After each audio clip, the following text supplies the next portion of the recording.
Hi everyone, it's the EnglishSimmer here and welcome to today's video where we're gonna be spilling the community. Basically in this video I want to talk about a few things that have been happening in the community, more so probably recently because we've been getting a few announcements and stuff like that. I got this kind of video idea and video discussion topic, whatever you want to call it.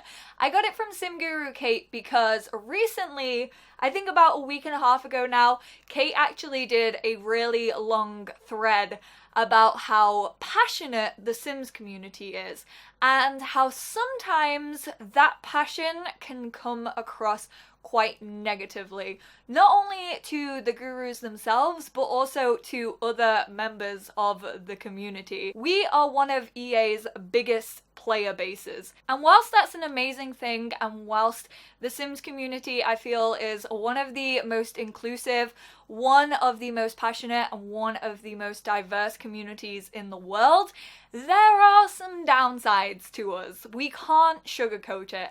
And this video isn't made for the intent to point fingers or to throw shade at anyone individually. I'm not going to be calling anyone out by name because that's just wrong. Like, come on, we're not doing that. This isn't some drama channel, but I do want to talk about some things that have been going on. So Kate's thread, getting back to that, was basically about how the passion that the community has can sometimes come across as very demanding and very demeaning to the gurus.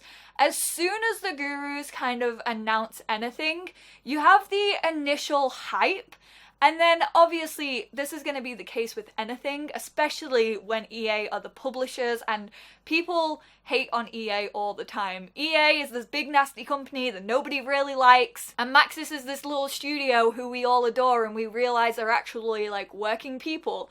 It's the same for EA. People work for EA. And yes, EA is gonna do stuff that we don't agree with. Maxis are gonna do stuff that some of us don't enjoy, let's be honest. And some people, some content just isn't for them. That's the matter of life. You're not gonna agree with everything. I don't agree with every stuff pack that's come out for The Sims 4. Yeah, I still play them because Sims is my favorite game. And basically what Kate was saying is that sometimes the community can seem a little demanding.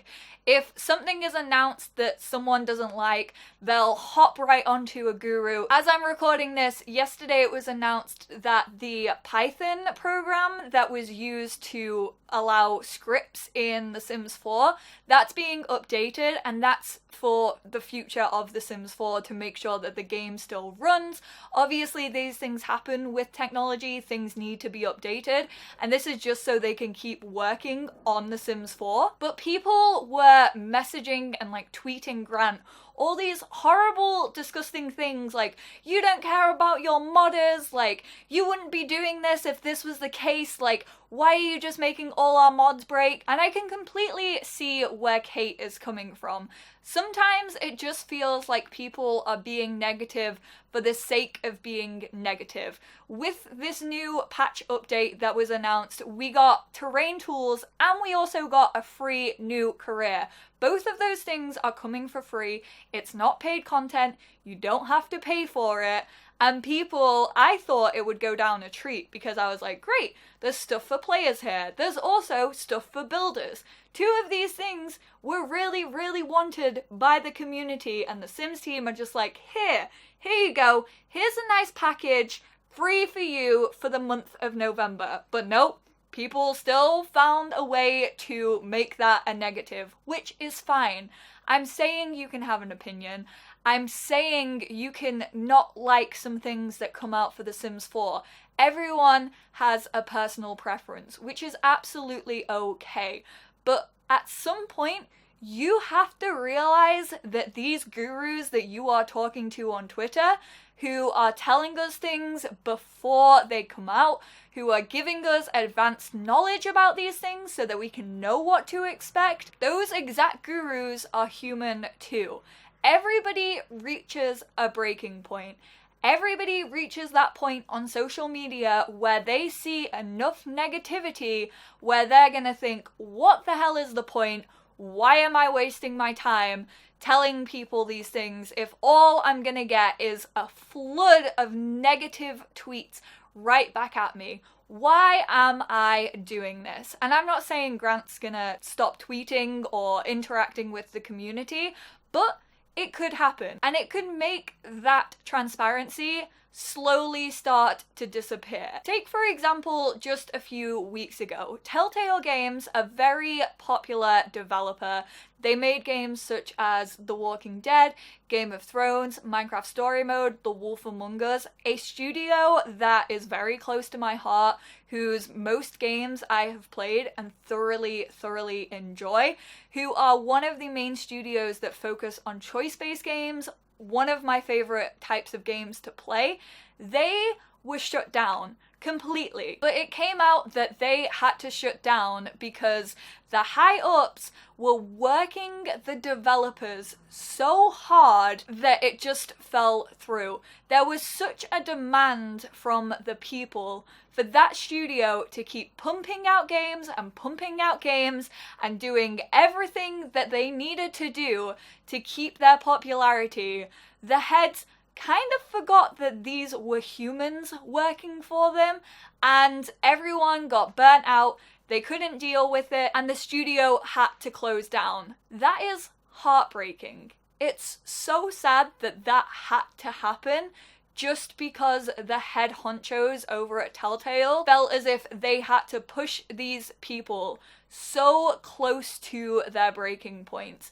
And in a way, it's kind of what I see from some people in the Sims community. Take being a Simmer, for example, or a YouTuber, for example. We walk around and we see things in our environment. I walk around and I know a lot of builders walk around. I walk around and I see like a thing happening, an interaction happening between two people, and I would be like, ooh, that would be such a cute or cool interaction to have in The Sims. I'll make a note of that so that I can maybe tweet that out later and see how much interest it gets. I see builders look at houses and be like, whoa, that's a really freaking cool house. I could rebuild that in The Sims. We take notes in our everyday lives about what would be cool to have in our game, and I can tell you from my heart, I say this all the time, I am extremely lucky to be in a position where I have personally met face-to-face with the developers who work at Maxis and who work on The Sims. You guys have given me that position, and I honestly could not be more thankful for it. I would not be anywhere without my channel, so it's all down to you guys. But if you think about how many times we as Simmers who play the game do that, just imagine that by like 1,000 if you're a developer. I know that these devs walk around and if they see something, they will jot it down. They'll write a note down in their phone or a notebook or something like that. They are inspired from every little thing that they see. They love this game just as much as we do. They want all the content. Trust me when I say the developers have so many ideas that they want to do. But of course, it's not possible to do it all. And I just want to kind of remind you guys that we shouldn't be so harsh on the gurus. Yes, we should tell them when we don't like something, when we don't agree with something, when they do something and we feel as if we are not being listened to. Do that, but do it in an approachable and a respectful way. And I don't want this video to just seem like I'm telling people off.